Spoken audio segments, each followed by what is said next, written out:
morning students, today is your SST class and I will teach you chapter number 1 of civics, diversity. ठीक. So firstly you need to understand the meaning of diversity. Diversity का मतलब क्या होता है. For example आप एक class में हैं. ठीक. आपके क्लास में जितने भी आपके क्लासमेट्स हैं अलग अलग रिलीजन से आते हैं. ठीक है. अलग अलग जगहों से आते हैं. ठीक है. अलग कुछ हिल रीजन से आते हैं, कुछ प्लेन से आते हैं.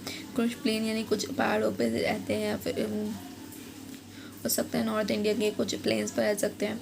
अलग अलग लैंग्वेजेस बोलते हैं. ठीक. तो यानी एक ही जगह पर रहकर अलग अलग चीज़ों से लोकेट करना, अलग अलग चीज़ों से रेफर करना, उसे हम बोलते हैं डाइवर्सिटी. ठीक. अब यूनिटी क्या होता है. यूनिटी मतलब ये होता है आपकी क्लास में हर टाइप के आपके क्लासमेट्स हैं. ठीक.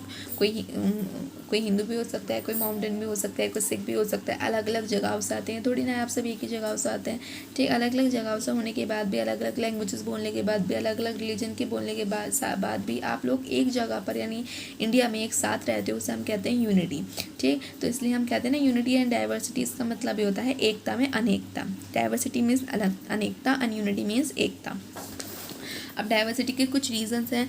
ठीक. यानी क्यों होती है अनेकता, ये अलग अलग क्यों है. जैसे ट्रेडिशंस. अब कुछ लोगों के ट्रेडिशंस अलग होते हैं. ठीक. फॉर एग्जांपल हिंदूज़ में अलग होते हैं, मुस्लिम्स में अलग, सिख्स में अलग, और जो मतलब आपके आसपास के खुद के जो आप एक रिलीजन में रहने के बाद भी जो आसपास के लोग होते हैं उनके ट्रेडिशंस अलग होते हैं. ठीक. Regional differences in the sense कि आप लोग अलग एग्जाम्पल स्टेट के हिसाब से, यानी फॉर एग्जाम्पल आप उत्तर प्रदेश में रहते हैं, उत्तर प्रदेश में किस तरीके के लोग कैसे कपड़े पहनते हैं, या फिर कह लीजिए माउंटेन्स में कैसे कपड़े पहनते हैं, हिंदूज़ में अलग पहनते हैं, सिख्स में अलग पहनते हैं. तो रीजनल डिफरेंसेस होते हैं. Food pattern. ठीक. अलग अलग लोग हैं, अलग अलग तरह के खाने पसंद करते हैं, अलग अलग तरह की उनकी फूड की अवेलेबिलिटी होती है उनके घर में. ठीक. तो फूड पैटर्न. फिर आता है रिलीजियस बिलीफ. यानी फॉर एग्जांपल जैसे मैंने आपको बताया जैसे माउंटेन्स है, तो माउंटेन्स मुस्लिम क्या करते हैं, मॉस्क्यू में जाते हैं. हिंदूज़ क्या करते हैं, टेम्पल जाते हैं. ठीक है. सिख्स का क्या होता है, गुरुद्वारा होता है. क्रिश्चियंस क्या करते हैं, चर्चेस. तो रिलीजियस बिलीव्स के अकॉर्डिंग उनके यानी डाइवर्सिटी इसका एक रीज़न है. ठीक. अब आते हैं करेक्टरिस्टिक्स क्या है डाइवर्सिटी के लिए. सबसे पहले लैंग्वेजेस. यानी हम इंडिया में एक साथ रहते हैं लैंग्वेजेस के अलग होने के बावजूद भी. इंडिया में हमारी 22 प्रिंसिपल लैंग्वेजेस है.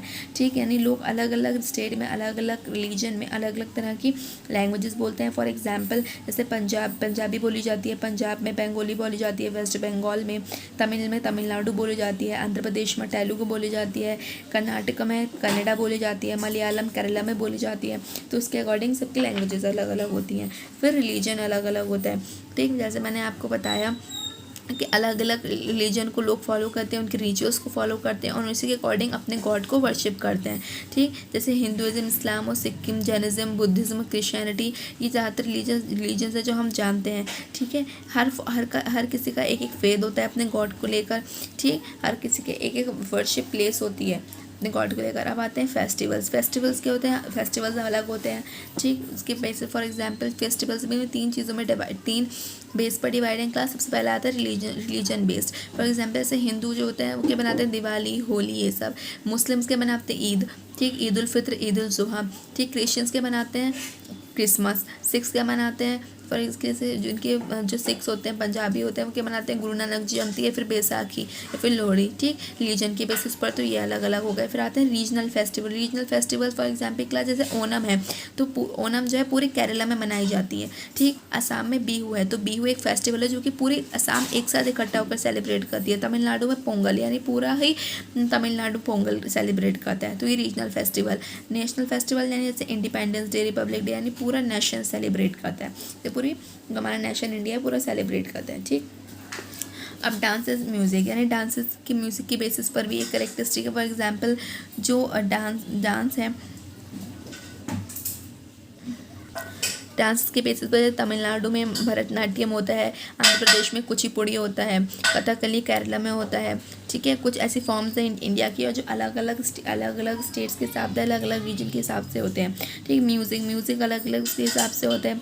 ठीक. ड्रेसेस यानी लोग कपड़े अलग अलग अपने रिलीजन या फिर अपने रीजन के अकॉर्डिंग पहनते हैं. ठीक है. फूड यानी अपने रिलीजन या फिर रीजन के अकॉर्डिंग लोग फूड खाते हैं. जैसे कहीं पर डोसा वगैरह, सांभर वगैरह, ये सब अलग अलग रीजन्स पे खाए जाते हैं उनकी बेसिस की नीड्स के अकॉर्डिंग, उनके रिलीजन के अकॉर्डिंग. अब आती हैं आर्ट्स एंड पेंटिंग्स. ठीक. जो आर्ट्स एंड पेंटिंग्स हैं वो अलग होती हैं रीजन के हिसाब से. ठीक. फॉर एग्जाम्पल मैं अगर आपको एग्जाम्पल दूँ, जैसे हमारी जैसे माउंटेन पेंटिंग्स अलग होती हैं, ठीक, ऐसे ही उसमें अलग होती हैं हिंदुज़म में, ठीक। तो इसके हिसाब से आर्ट्स और पेंटिंग्स भी हम लोगों की अलग होती हैं। यूनिटी में क्लास कुछ इसके पॉइंट्स हैं, आई विल डिस्क्राइब इट। जैसे राम कृष्ण जो है 2 गॉड्स हैं, ठीक, जो कि रामायण और महाभारत के एपिक्स हैं, ठीक। तो इसके अकॉर्डिंग उत्तर प्रदेश में जहाँ पर ये लोकेट, कहाँ पर लोग रहते थे, कहाँ पर इनकी बॉर्न हुई, वो सब इसमें गिवन है। क्लास शिवा एक फेमस गॉड है हिंदू के, उनके फॉलोअर जो हैं कश्मीर से कन्याकुमारी तक हैं। लोग बिलीव करते हैं कि लॉर्ड शिवा जो है हिमालयास पे रहते थे और वो अमरनाथ जो है पिलग्रिम को अट्रैक्ट करता है पूरे इंडिया में, ठीक। इसी तरीके से क्लास ये कुछ पॉइंट्स हैं, read it very carefully. If you have any problem then you can contact me, okay, thank you.